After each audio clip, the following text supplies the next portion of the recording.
कर्नाळा किल्ला हा रायगड जिल्ह्यातील एक डोंगरी किल्ला आहे। हा किल्ला पनवेल पासून 13 किलोमीटर तर मुंबई पासून 62 किलोमीटरच्या अंतरावर आहे। या गडाचा परिचय म्हणजे मुंबई गोवा हायवे वरून जो अंगठ्याच्या आकाराचा डोंगर दिसतो तो म्हणजे ह्या कर्नाळा किल्ल्याचा सुळका आहे।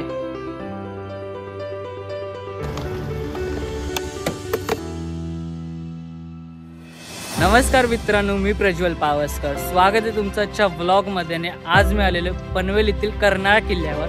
चला तर आज आपण हा किल्ला एक्सप्लोर करूया। तर हा इकडचा एंट्री गेट आणि याच्या जवळच एक तिकीट काउंटर आहे। इथे एंट्री फीस प्रत्येकी मोठ्या माणसांसाठी 60 रुपये आणि लहान मुलांसाठी 30 रुपये आहेत। जर का तुम्ही तुमच्या प्रायव्हेट गाडीने इथे आलात तर इथे पार्किंगची पण सोय आहे, ज्याचे चार्जेस 2 व्हीलर्स आणि 3 व्हीलरसाठी 50 रुपये आणि 4 व्हीलरसाठी 195 रुपये आणि बससाठी 295 रुपये असे काही चार्जेस आहेत।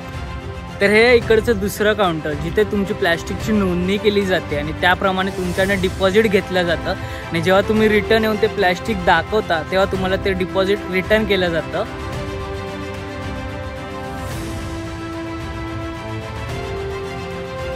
अगोदर इथे फक्त कर्नाळा किल्ला होता, नंतर महाराष्ट्र शासनाने ह्याला कर्नाळा बर्ड सँच्युरी म्हणून घोषित केलं। ह्या परिसरात 150हून अधिक पक्षी आढळलेले आहेत। जर का तुम्हाला या किल्ल्याला भेट द्यायची असेल तर तुम्ही इथे रिक्षाने किंवा एसटीने इथे येऊ शकता।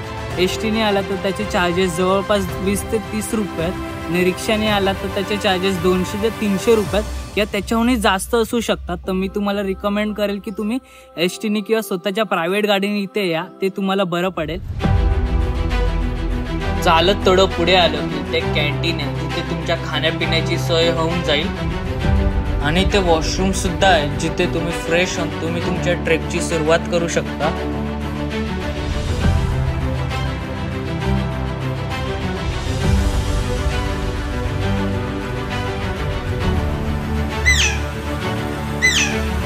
चला तर आपण आपल्या ट्रेकला सुरुवात करूया।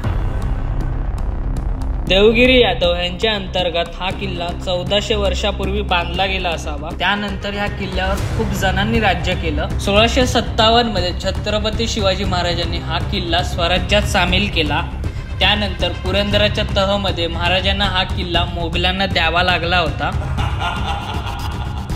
पण किल्ल्याचं महत्त्व लक्षात ठेवता 1670 मध्ये महाराजांनी हा किल्ला पुन्हा स्वराज्यात सामील केला। हर हर महादेव। मधल्या काळात हा किल्ला पुन्हा मोगलांच्या ताब्यात गेला होता, परंतु 1753 मध्ये पेशव्यांनी पुन्हा तो स्वराज्यात सामील केला।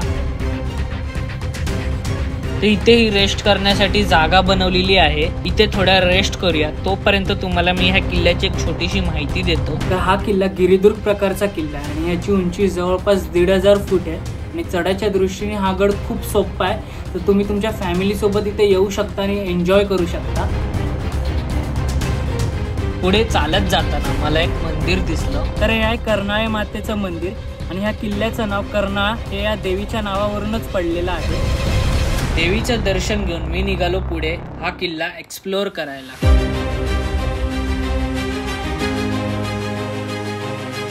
आता खऱ्या अर्थाने गडाची चढण सुरू झाली होती। शत्रूला चढण करताना कठीण व्हावं म्हणून या गडाच्या पायऱ्या उंच व आडव्या तिडव्या बांधल्या होत्या। आता इथे रेलिंग्स आहेत म्हणून जास्त रिस्की वाटत नाहीये, पण समजा जर काही ते रेलिंग्स नसते तर किती रिस्की असतं हे।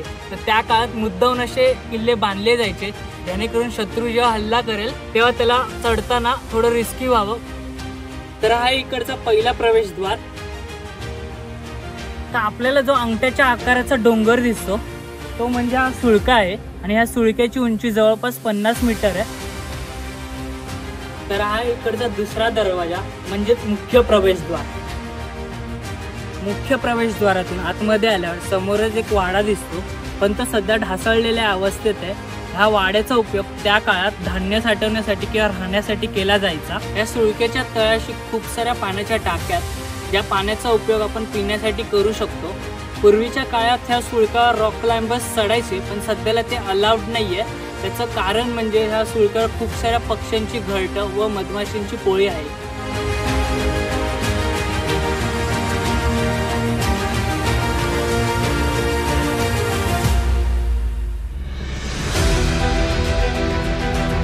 ही एक अजून एक पाण्याची टाकी आहे, ज्याचा उपयोग आपण पाणी पिण्यासाठी किंवा कशासाठी करू शकतो.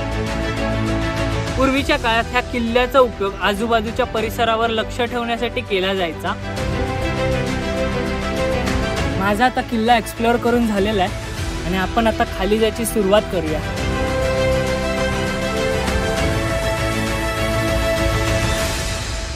चला तर मित्रांनो, आज आपण खूप फिरलो आणि इथेच मी माझा व्लॉग एंड करतोय. तोपर्यंत तुम्ही या व्हिडिओला लाईक करा, शेअर करा आणि या चॅनलला सबस्क्राईब करा. आपण भेटू पुढच्या व्लॉगमध्ये. तोपर्यंत बाय.